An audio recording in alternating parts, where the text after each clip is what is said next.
സ്വന്തം ജീവൻ അപകടത്തിൽപ്പെടുമെന്ന അവസ്ഥയെ ചെറുക്കാൻ ശ്രമിക്കുന്നതിനിടെ മാനസിക വിഭ്രാന്തിയുള്ള ഒരു അറബ് വംശജൻ കൊല്ലപ്പെട്ട സംഭവത്തിൽ മലയാളി യുവാവിനെ വധശിക്ഷയ്ക്ക് വിധിച്ചിരുന്നു. തൻ്റെ മകൻ്റെ ജീവന് വേണ്ടി ഇപ്പോൾ കണ്ണീർ വാർത്തുകൊണ്ട് അപേക്ഷിക്കുകയാണ് ഒരു മാതാവ്. തലശ്ശേരി സ്വദേശിയായ 24-കാരൻ്റെ ജീവൻ സംരക്ഷിക്കാൻ ആരുടെ സഹായമാണ് തേടേണ്ടതെന്നറിയാതെ വിലപിക്കുകയാണ് തലശ്ശേരി നെട്ടൂരിലെ തെക്കേപ്പറമ്പത്ത് അരങ്ങിലോട്ട് ലൈല.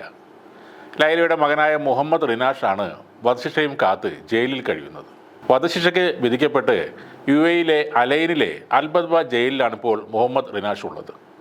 സംഭവത്തിൽ 2 മാസം മുമ്പാണ് റിനാഷിനെ വധശിക്ഷയ്ക്ക് വിധിച്ചത്. അലൈനിൽ ട്രാവൽ ഏജൻസിയിൽ ജോലിക്കാരനായിരുന്നു മുഹമ്മദ് റിനാഷ്. ആ ട്രാവൽ ഏജൻസി ഉടമയായ അറബി ആവശ്യപ്പെട്ടതനുസരിച്ച് കുറേ സാധനങ്ങൾ വാങ്ങി അദ്ദേഹത്തിൻ്റെ വീട്ടിലെത്തിയപ്പോൾ അവിടെ ഉണ്ടായിരുന്ന മാനസിക വിഭ്രാന്തിയുള്ള അയാളുടെ ഒരു ബന്ധു റിനാഷിനെ ആക്രമിക്കുകയായിരുന്നു.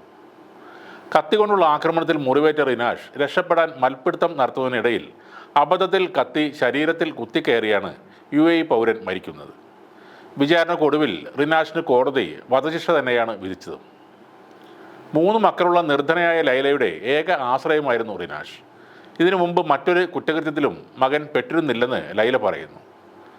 ഈ ശിക്ഷയിൽ നിന്നും ഒഴിവാക്കി കിട്ടാൻ ഇന്ത്യൻ എംബസി, മുഖ്യമന്ത്രി Pinarayi Vijayan, speaker advocate AN Shamseer, Shafi Parambil MP, മുൻ വിദേശകാര്യമന്ത്രി V മുരളീധരൻ തുടങ്ങിയവർക്കെല്ലാം സങ്കടഹർജി നൽകി കാത്തിരിക്കുകയാണ് ഈ മാതാവ്. കൺമുന്നിൽ കാണുന്നവരോടൊക്കെ ലൈലയ്ക്ക് ഇപ്പോൾ ഒരു ചോദ്യമേ ഉള്ളൂ: തൻ്റെ മകനെ രക്ഷിക്കില്ലേ എന്നാണ് ആ ചോദ്യം. ലൈലയുടെ 4 മക്കളിൽ മൂന്നാമനാണ് മുഹമ്മദ് റിനാഷ്.